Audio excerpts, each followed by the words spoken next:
Good morning, friends. Good morning, and welcome to another day and another episode of PB Reads the Bible. Today is episode 7 on our journey through the book of First Samuel. And today is Wednesday, May 18th. Well, it is for you. For me, it's still Tuesday, May 17th, as I am recording this in advance for you. But it will be live streamed. It will go live at 9 o'clock.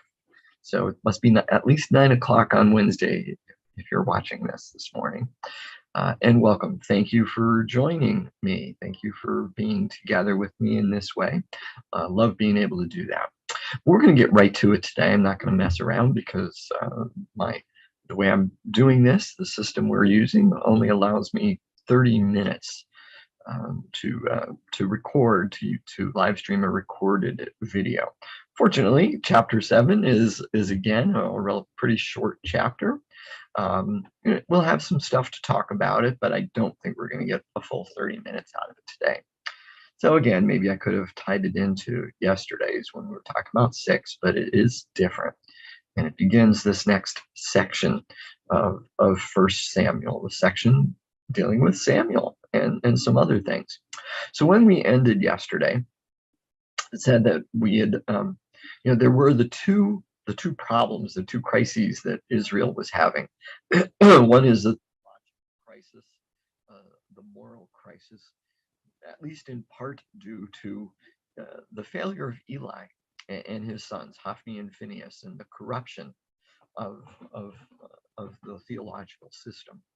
The other crisis was from the outside. It was a military, geopolitical crisis dealing with the Philistines.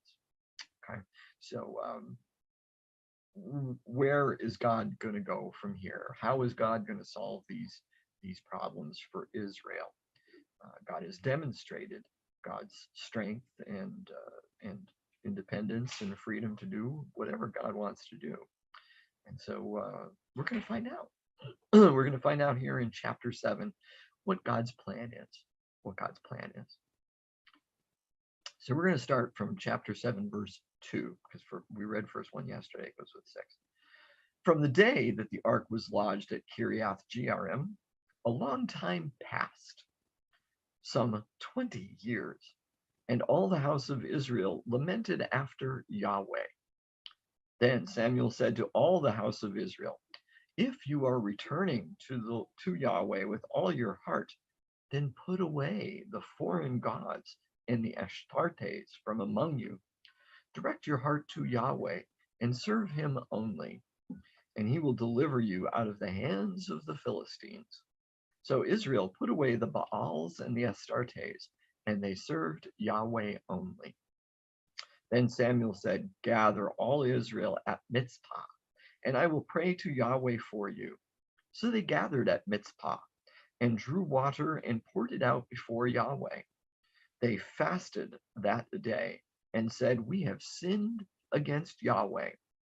And Samuel judged the people of Israel at Mizpah. When the Philistines heard that the people of Israel had gathered at Mizpah, the lords of the Philistines went up against Israel. And when the people of Israel heard of it, they were afraid of the Philistines. The people of Israel said to Samuel, do not cease to cry out to Yahweh our God for us, and intercede that he may save us from the hand of the Philistines. So Samuel took a suckling lamb and offered it as a whole burnt offering to Yahweh. Samuel cried out to Yahweh for Israel, and Yahweh answered him. As Samuel was offering up the burnt offering, the Philistines drew near to attack Israel. But Yahweh thundered with a mighty voice that day against the Philistines and threw them into confusion. And they were routed before Israel. And the men of Israel went out of Mizpah and pursued the Philistines and struck them down as far as beyond Beth-Kar. Then Samuel took a stone and set it up between Mizpah and Jeshanah and named it Ebenezer. For he said, thus far the Yahweh has helped us. So the Philistines were subdued and did not again enter the territory of Israel. The hand of Yahweh was against the Philistines all the days of Samuel. The towns that the Philistines had taken from Israel were restored to Israel, from Ekron to Gath, and Israel recovered their territory from the hand of the Philistines. There was peace between Israel and the Amorites.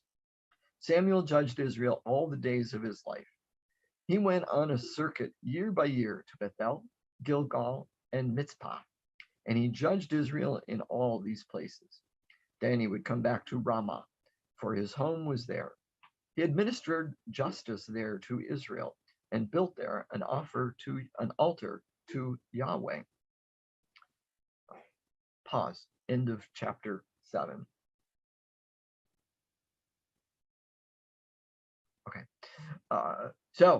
Oh wow, wonderful, great story, right? Great stories, great story indeed. We see what's really happening. We see Samuel being definitely instituted as prophet, as a man of God, and again, prophet he's the only one that so far that word has been used about in this book. The other person was just a man of God. He is specifically prophet. We also see him doing some things that a priest would do. He's doing prophet things, but he's also doing priestly things, officiating at rites, setting up a place in Ramah for that. So he seems to be establishing a pattern and a system, a root of holding on to the covenant system, the system, and bringing it back. This very system that Eli and his sons had corrupted so horribly. So we see that. We also see him being referred to as a judge, So he's prophet, priest, and judge, all wrapped in together. But what does all that mean? What does especially the judge mean?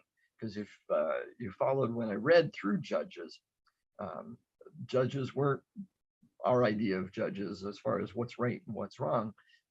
They were almost always military leaders that were responsible for deliverance. They were God's agents of deliverance for the people of Israel from other forces, usually from outside, but by the end it was from within themselves, because the judges were corrupt at that point too. So, but here, I would say that the word judge is being used differently than it is in the book. We can still make that connection, and the author and the most likely Deuteronomistic editor wants that connection to Judge, to the book of Judges. But he isn't doing things the same way that the judges did. He's not a military leader. He is an agent of salvation, we could say, and an agent of deliverance. He is God's agent, but it is through him being prophet, his roles as prophet and priest, that through which he does that, through which he accomplishes that. So the people have been worshiping other gods, and they're crying out to God now. They've been crying out to God. They lamented after Yahweh. And Samuel says, you got to turn completely toward God and get rid of all these other things. Get rid of those other things from the other gods and from the Astartes. Astarte was Baal's concubine. They were both gods, but she was his concubine. She was where Baal was a fertility god and a war god. So was Astarte. She was a female war god and fertility goddess. So they were appropriate together, and they were often combined together in various Canaanite worship and things like that, and almost cliche reference to any gods were called Baals and Astartes, regardless of who they were. So Samuel says, do this, and Yahweh will, and serve Yahweh only, and he will deliver you from the Philistines. So we've got Samuel being installed as this prophet, priest, judge, saver, reinstituting and purifying the covenant law, and that seems to be what he's doing when he's judging. He's not a military leader. He is a judge regarding scripture, regarding the covenant law, and he's very interested in keeping and preserving the covenant system. The covenant system. But they still have the problem with the Philistines. But Samuel says, if you worship God and serve God only, God will deliver you from the Philistines as well. And he says, gather all of Israel at Mitzpah. Not all of Israel, but some of Israel. We more likely. And I will. NRSV says, I will pray to Yahweh. The NIV says, I will intercede on your behalf before Yahweh. That's a better translation. The word is intercede, not pray. And no, I'm not knocking the NRSV. They went with a softer translation. It's less accurate. Less accurate. I will intercede to Yahweh for you. That's a stronger verb. That's a stronger verb. So they did that. They gathered and they're pouring out water, some sort of atonement ritual. However, we don't really have any context for that. This is the only place that this idea appears as far as pouring out water as part of this atonement, part of returning to God. We have sinned against Yahweh, and Samuel judged the people there, led the people there, helped them through this covenant stuff. Now the Philistines hear about this gathering of all the people of Israel at Mitzpah. And Mitzpah was an important place culturally for Israel, and we're going to see it come back. Important thing happens there, not too far from now. So this is where they're all gathering. The Philistines hear about it, and so the Philistines decide they're going to attack. Could be a couple different things. It could be one, they think, oh, they won't know we're coming. We'll kind of surprise them, catch them off guard. Or two, it could be a preemptive strike. They might be thinking that Israel is gathering there in Mitzpah because they're planning to attack us. So we're going to go get them first. We're not given any context. We're not told what their reasons are, their justifications, but they go up to attack them. People are afraid. They cry out. They tell Samuel, cry out to Yahweh for us, and intercede. Again, it should be intercede, not pray, that he may save us from the hand of the Philistines. And so we see Samuel again using his priestly aspect and being shown as a priest, offering a sacrifice. It's not usually something that a prophet would do. It's not a prophet thing, it's a priest thing. So we see him doing that as well. And this whole part here, this section, these few verses like 8, 9, 10, and 11 are very reminiscent and very similar words used in other places in the Old Testament, describing a holy war, because you'll notice it's not the people that do anything. They do everything like after the Philistines are put to rout. It follows a particular pattern describing a holy war where there's the prayer, there's intercession, there's the sacrifice. God acts, and we see meteorological things taking place, thunder, terrible wind, rainstorms, whatever the situation is, things that cause confusion among the enemy, and the enemy is so confused. We saw that in the Judges, right? They were so confused they were ended up killing each other. But in here, they're so confused, they don't know which way to turn. They're running away. They're not fighting. They're fighting each other, whatever. And they were routed before Israel. Okay, they were routed before Israel. Now we see the mention of the Israelite men. And the men of Israel went out of Mitzpah and pursued the Philistines and struck them down as far as beyond Beth-Kar. They were already routed because it was a holy war, because God acted, and God's glory, God's heavy hand was placed against the Philistines. That's what the the D writer, the Deuteronomistic writer and editor is saying here. It's a holy war. So presumably God solves the Philistine problem. God solves the Philistine problem. Because then we get into this next section. Samuel sets up a stone, Ebenezer, stone of help or stone of remembrance. It's usually, often anymore anyway, it's called stone of remembrance because it's to remember where God has helped you, though. So it can be called either one. So Ebenezer. Now, the word Ebenezer was used a couple chapters ago. It's not the same place. Not the same place, because this is a new stone of help, a new Ebenezer that Samuel has just put up. And verse 13 and 14, well, and 15, well, 13 and 14 specifically, describe how wonderful it was. The Philistines are subdued and did not again enter the territory of Israel. The hand of Yahweh was against the Philistines all the days of Samuel. The towns that the Philistines had taken from Israel were restored to Israel, from Ekron to Gath. And Israel recovered their territory from the hand of the Philistines. There was peace also between Israel and the Amorites, period. That sounds like everything's perfect. Everything's taken place.